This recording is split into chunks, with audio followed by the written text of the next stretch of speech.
Hello friends, કેમ છો નમસ્કાર મિત્રો, બધા? સ્વાગત છે સ્વાગત છે તમારું તમારું આ ચેનલ આપણી આ daily health life related uses ચેનલમાં, રસોડું જેમાં મારું આપણે દવાખાનુંમાં, જેમાં આયુર્વેદિક આપણે ઉપચારો અને ઘરેલું નુસ્ખાઓ આયુર્વેદિક વિશે વાત આધારિત અને કરીશું. હેલ્થ રિલેટેડ વિડીયો અપલોડ કરતા હોઈએ છીએ.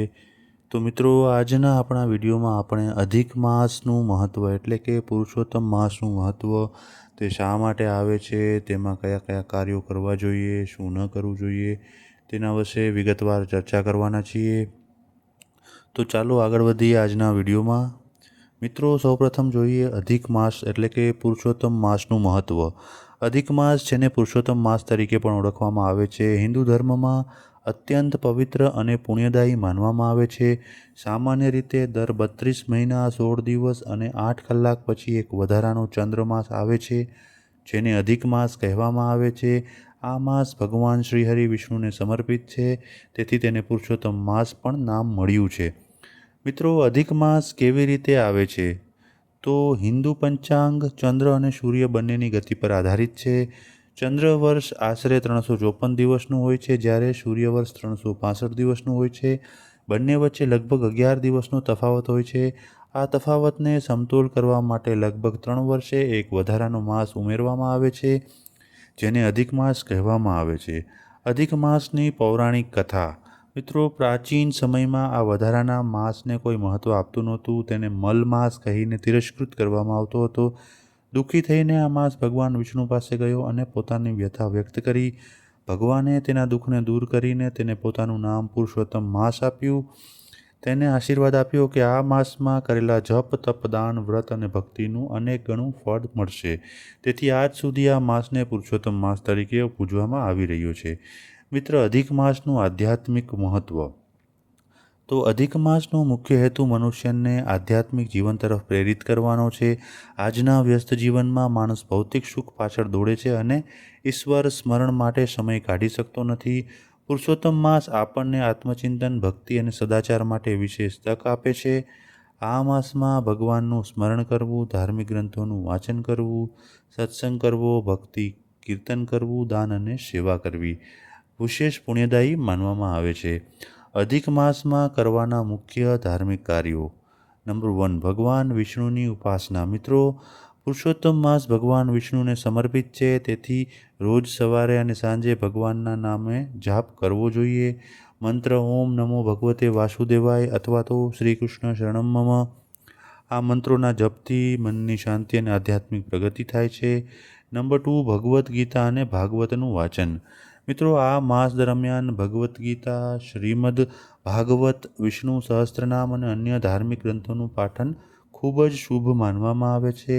જ્ઞાન દ્વારા મન શુદ્ધ બને છે અને જીવનમાં સકારાત્મકતા આવે છે. નંબર 3, દાનનું મહત્ત્વ. મિત્રો, દાનને હિન્દુ ધર્મમાં વિશેષ સ્થાન આપવામાં આવ્યું છે. પુરુષોત્તમ માસમાં કરેલું દાન અનેક ગણું ફળ આપે છે. દાનમાં અન્નદાન, વસ્ત્રદાન, ગૌસેવા, ગરીબોને મદદ, પાણીનું પરબ, ધાર્મિક પુસ્તકોનું વિતરણ ખૂબ જ શુભ માનવામાં આવે છે. ઉપાસના અને તપ. શારીરિક અને માનસિક શુદ્ધિ માટે ઉપવાસનું વિશેષ મહત્ત્વ છે. આ માસમાં એકાદશી, પૂર્ણિમા અથવા પોતાની શક્તિ અનુસાર ઉપવાસ કરી શકાય છે. ઉપવાસ માત્ર ભોજનનો ત્યાગ નથી, પરંતુ ખરાબ વિચારો અને દુર્ગુણોથી દૂર રહેવાનો સંકલ્પ પણ છે. નંબર 5, સત્સંગ. મિત્રો, સારા વિચારો અને સારા લોકોનો સંગ જીવનને નવી દિશા આપે છે. પુરુષોત્તમ માસમાં સત્સંગ, કથા અને ભજન કાર્યક્રમોમાં ભાગ લેવો જોઈએ. અધિક માસમાં શું ન કરવું? મિત્રો, પરંપરા અનુસાર અધિક માસમાં કેટલાક શુભ મંગલ કાર્યો ટાળવામાં આવે છે, જેમ કે લગ્ન, ગૃહપ્રવેશ, મુહૂર્ત આધારિત નવા વ્યવસાયની શરૂઆત, યજ્ઞોપવિત સંસ્કાર. જોકે રોજિંદા જીવનના જરૂરી કાર્યો કરી શકાય છે. આ નિયમોનો હેતુ લોકોને વધુ સમય ભક્તિ અને સાધનામાં લગાવવા માટે છે. અધિક માસમાં દાન કેમ મહત્ત્વનું છે? મિત્રો, દાનથી માત્ર જરૂરિયાતમંદ લોકોને મદદ જ નથી થતી, પરંતુ આપણામાં રહેલી લોભ અને સ્વાર્થની ભાવના પણ ઓછી થાય છે.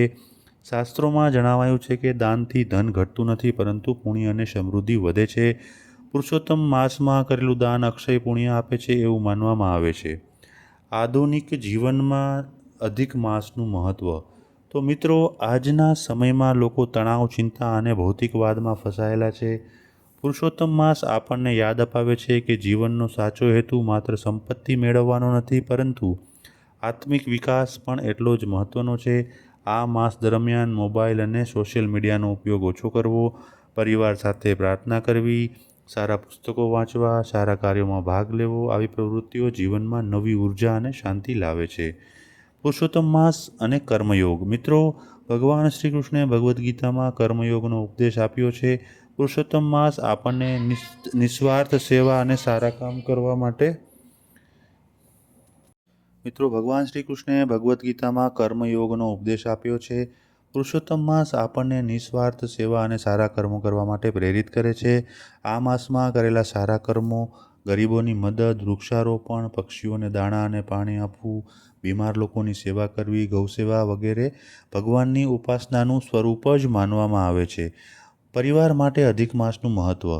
મિત્રો, પુરુષોત્તમ માસ પરિવારને એક સાથે લાવવાનો ઉત્તમ અવસર છે. પરિવાર સાથે સાંજની આરતી, ભજન, ગીતા પાઠ, ધાર્મિક ચર્ચા કરવાથી બાળકોમાં પણ સારા સંસ્કારોનું સિંચન થાય છે. મિત્રો, અધિક માસનું વૈજ્ઞાનિક મહત્ત્વ. જ્યાં એક તરફ અધિક માસ ધાર્મિક મહત્ત્વ ધરાવે છે, ત્યાં બીજી તરફ તે ખગોળશાસ્ત્રીય દૃષ્ટિએ પણ મહત્ત્વપૂર્ણ છે. સૂર્ય અને ચંદ્રના વર્ષ વચ્ચેના તફાવતને સમતોલ કરવા માટે આ વ્યવસ્થા બનાવવામાં આવી છે. આ દર્શાવે છે કે ભારતીય ઋષિઓને ખગોળ વિજ્ઞાનનું ઊંડું જ્ઞાન હતું. પુરુષોત્તમ માસમાં કરવાના સરળ સંકલ્પ. મિત્રો, દરેક વ્યક્તિ પોતાની ક્ષમતા પ્રમાણે આ સંકલ્પ લઈ શકે છે. રોજ 11 અથવા 108 વાર ભગવાનનું નામ લેવું, ગીતાનો એક અધ્યાય વાંચવો, જરૂરિયાતમંદ વ્યક્તિને મદદ કરવી, એક સારો કાર્ય કરવું, ક્રોધ અને નિંદાથી બચવું અને સાત્વિક આહાર લેવો. તો મિત્રો, અધિક માસ અથવા પુરુષોત્તમ માસ માત્ર પંચાંગમાં આવતો એક વધારાનો માસ નથી, પરંતુ આત્મિક ઉન્નતિ, ભક્તિ, દાન, સેવા અને આત્મચિંતનનો અમૂલ્ય અવસર છે. ભગવાન વિષ્ણુએ પોતાના નામથી આ માસને પવિત્ર બનાવ્યો છે. તેથી આ માસમાં કરેલા જપ, તપ, દાન, વ્રત, સત્સંગ અને સારા કર્મોનું વિશેષ ફળ પ્રાપ્ત થાય છે. પુરુષોત્તમ માસ આપણને શીખવે છે કે જીવનમાં ભૌતિક સફળતા સાથે આધ્યાત્મિક વિકાસ પણ જરૂરી છે. જો આપણે આ માસનો સદુપયોગ કરીને ભક્તિ, સેવા અને સદાચારના માર્ગે ચાલીએ તો જીવન વધુ સુખી, શાંત અને અર્થપૂર્ણ બની શકે છે. જય શ્રી કૃષ્ણ, જય શ્રી હરિ, પુરુષોત્તમ ભગવાનની જય.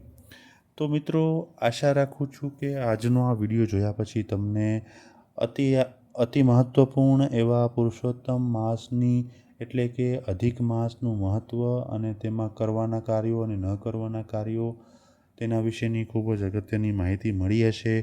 જો તમને આ વિડીયો પસંદ આવ્યો હોય તો લાઈક કરો, કોમેન્ટ કરો અને તમારા મિત્રો અને પરિવારજનોમાં તેને અવશ્ય શેર કરો. જો તમે અન્ય કોઈ વિષય ઉપર વિડીયો જોવા માગતા હો મિત્રો, તો મને કોમેન્ટમાં લખો, જેથી હું તે વિષય ઉપર વિડીયો બનાવવાનો અવશ્ય પ્રયત્ન કરી શકું. તો ચાલો મિત્રો, ફરી મળીશું એક નવા વિડીયો સાથે, એક નવી ઉર્જા સાથે. ત્યાં સુધી આવજો.